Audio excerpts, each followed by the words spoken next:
Okay, welcome. This is us changing the fuel pump on our Hyundai Elantra Touring 2012, the hatchback. I couldn't find any videos on our specific car, so we figured it out and I decided to record and make a video for other people. So a lot of videos they talk about having one screw in the middle seat. On this Elantra Touring, there's two up top, one behind each passenger seat. And then there's not clips underneath that you just like unlatch, but there's two more bolts down there, or nuts, whatever they're called, nuts or bolts. So there's four in total, and we used a 12mm wrench to loosen those up.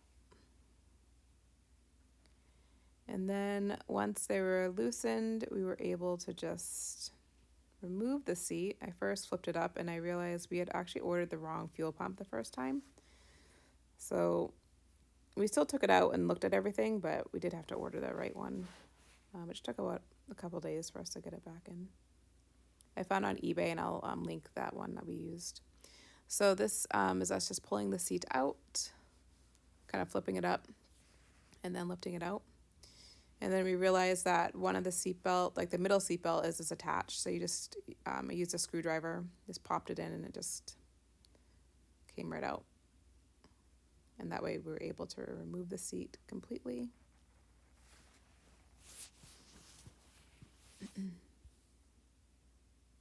So this is now when we have our correct fuel pump.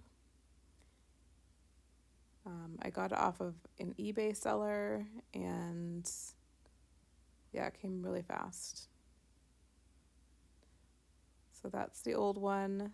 You'll see the item numbers there, or the, okay, this is us like not realizing you just pull it out. You thought there was something you had to like push in to get it out. You don't, just pull it off. And then we loosened the gas. We had about a half tank of gas. We didn't want it to be full, so there was less spillage. So we loosened it with the towel around it first, just to have any leakage come into the towel. So that was pretty easy. And there's only three components you have to take apart here. There's like two electrical ones and then the fuel line. The other one just slid off of that metal piece that you see sitting there. And then George is just blowing the compressor around. He was covering the gas hole. We should have done this before, but just kind of making sure there's not too much dirt and debris around. So we take it out. And next, we just had to remove there's a rubber cover that's over the lock, fuel pump lock. I was wondering what all those were again, because I forgot after 2 seconds. And the lid for it all, I didn't show it, but you just, once everything's disconnected, it folds away a little bit easier, so it gave us more room. Okay, so we took off that rubber cover, and then we found this lock ring that we did not expect to find. So we had to look up some different ideas about we didn't know how it was attached. A lot of lock rings are glued on with silicone glue on some models. And this one was not. And so after some time, we realized that we needed to get a mallet and like a, I don't even know what you call it, like something to kind of like chisel at it. Like that's the best way I can describe it. It's probably more accurate terminology, but you'll see him doing it here. Yeah, whatever that is that he's putting in. You just want to make sure that we didn't create any sparks, because there's obviously gas that spilled out a little bit, so we didn't want to start any fires. And we did disconnect the battery to begin with, just for safety reasons also. And we wore glasses when we were dealing with the gas. Okay, so you can see like dust kind of jumping around over there, but that finally we realized we were moving it. It was really tight. It just screwed right on. So that was really easy once we figured out what the heck we were doing.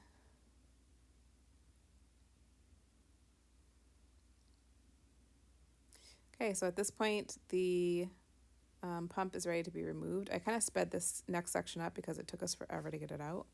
So we had a bucket ready, to put it in. And there's like the little, there's like a lever for the fuel gauge that was at a weird angle, and there's a filter on this one too that kind of sticks out. Not all of them have that. So he was just kind of trying to wiggle it out and without causing too much of a mess. Of course, you spill some gas, but we just try to keep it at a minimum, which I think we were pretty successful with doing. And my hand is just there for emotional support the whole time. I'm not doing anything, but there it is.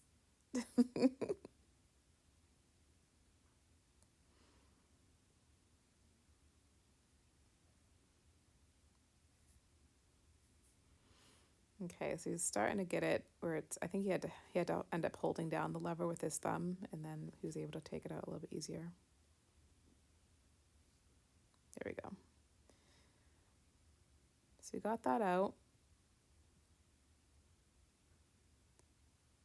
And at this point, just took some rags and cleaned up the spilled gas,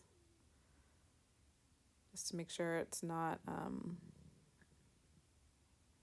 well, it's kind of dangerous to have like loose gas around, but we're really cautious not to get it on the seats or any of the carpet, because it does leave like really strong fumes, which is unnecessary to live with if you don't have to. So we cleaned that up pretty well. And then we did replace the gasket. There was a little like rubber ring that comes with the fuel pump, and so we replaced that. I don't think I put it really on video though. You can kind of see it sitting in there. Yeah, so we're just wiping it up. I think at this point we'd already changed that out.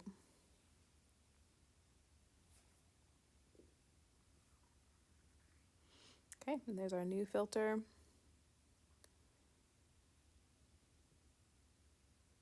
So we've had this car for 10 years. We bought it brand new. We've got over 175,000 miles on it. Part of the reason why we even looked into the fuel pump is our check engine light had been on for a couple of years probably, and like there's been things here and there that we've done that have, other problems that we fixed.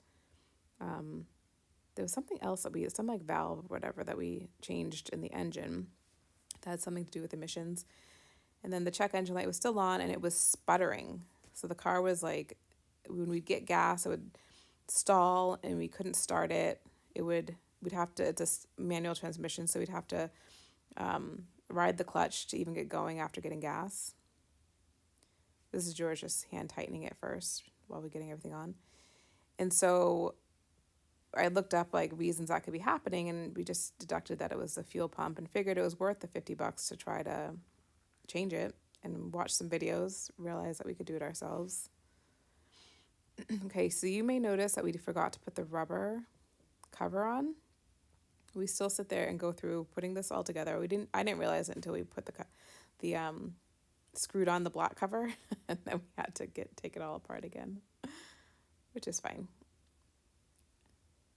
And again, that's that fuel line that we connected, and then these ones are electrical components that we were putting back together. So they're connected to the lid, two of them. That one's easy, just put green to green, just sticks right in. I think we were just wiping it off. That's my knee.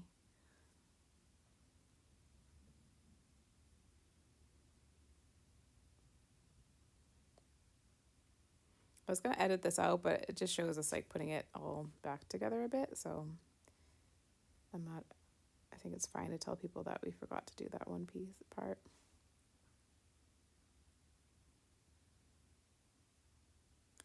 So here he is tightening up the lock ring again. So he did it hand tightened just to get it going, and then did this thing again with the mallet until it stopped, just to make sure it's tight.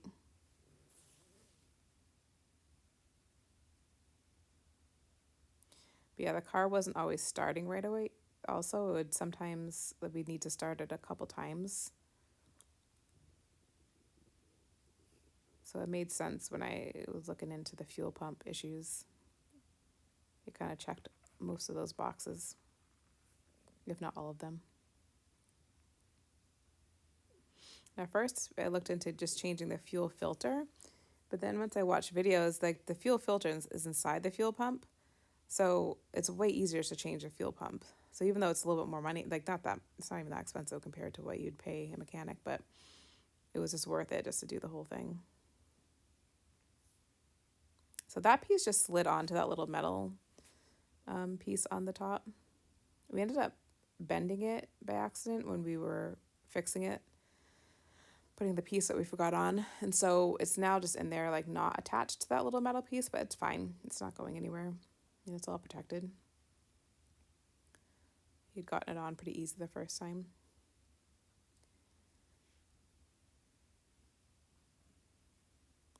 Sorry, this camera work is so shaky, but you get what you get.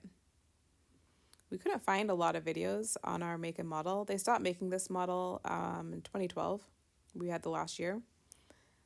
And there's not a lot of them out there, but they're really, like, they're pretty easy to, we've worked on a lot of things ourselves. So I just feel like it's, like, I love looking at YouTube and finding videos, like, how to do things. And, you know, if you have the money to pay a mechanic, I always suggest going to a mechanic because, like, people need to make money and have business, but we just needed to save some money, so we did it ourselves.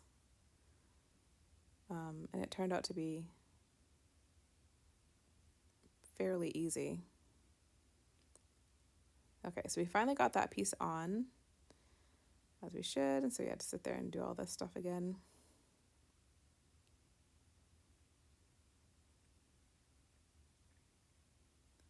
Yeah, we could not get that back on that piece of metal for whatever reason. It got bent, so we just, I think, ended up leaving it. I have no idea how to edit videos, so there's a lot of this that you just end up having to watch.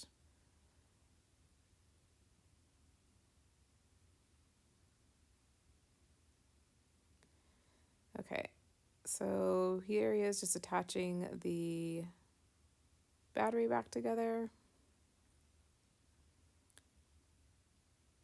And then we went ahead and started the car just to make sure it was running. And it started and the check engine light was off. Okay, I messed up the video here. This is where we're putting the seat back in. So we were just, I don't know what we were doing, but I messed up the video. But anyways, here's the seat. So we slid it back in. And then we had to just screw in the 4 different screws that we took out in the beginning.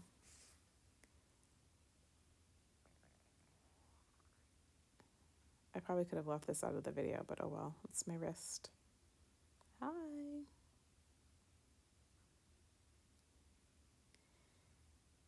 Okay, and once we got those all attached, it was pretty good to go.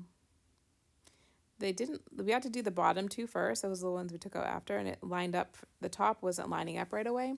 So once we did the bottom 2 nuts and bolts, or whatever they're called, then we were able to line up the top much easier.